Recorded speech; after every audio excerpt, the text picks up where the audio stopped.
fat had a new job for him.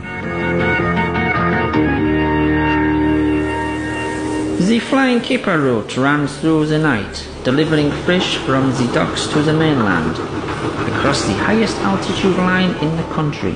That old line was treacherous at best, but when Henry was put on there, in the middle of winter, it was a death trap. In 1970, fish had started being delivered by road to the mainland. It was safer and more cost-effective, and the line was declared redundant. Dangerous and unnecessary, it came as a shock to the islanders when it was reopened. That fat shite always hated Henry.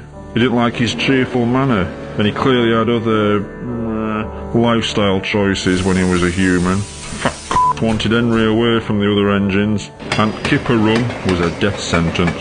On the night of February the 8th, 1983, Henry had only been on the kipper run for a week.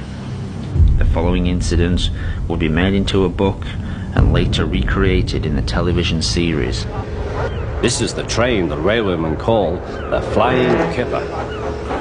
Can you believe they put it in a kid's story? Of course, that fat had changed quite a few of their facts.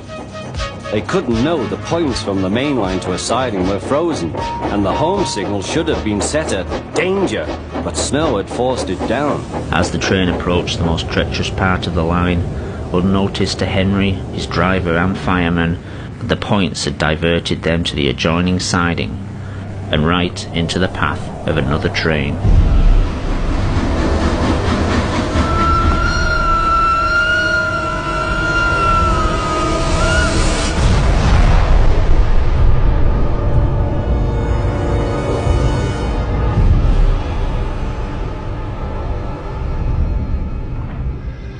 Henry's driver and fireman had jumped clear before the crash.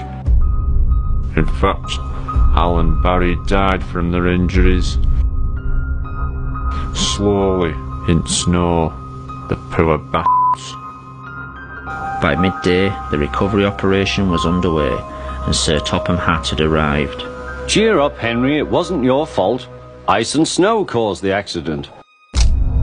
These images from a train spotter's camera were taken the evening before and were successfully covered up by the Sodor Railway Board for 10 years.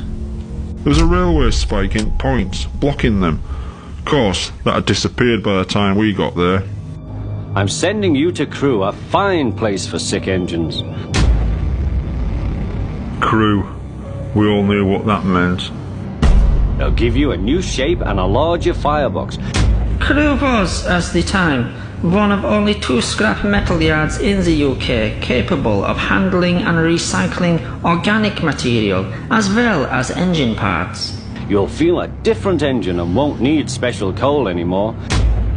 With those few words, he'd sentence Henry to death. Won't that be nice? Yes, sir, said Henry doubtfully. Everyone knew he wouldn't see him again, and everything was sewn up nice and neat for that fat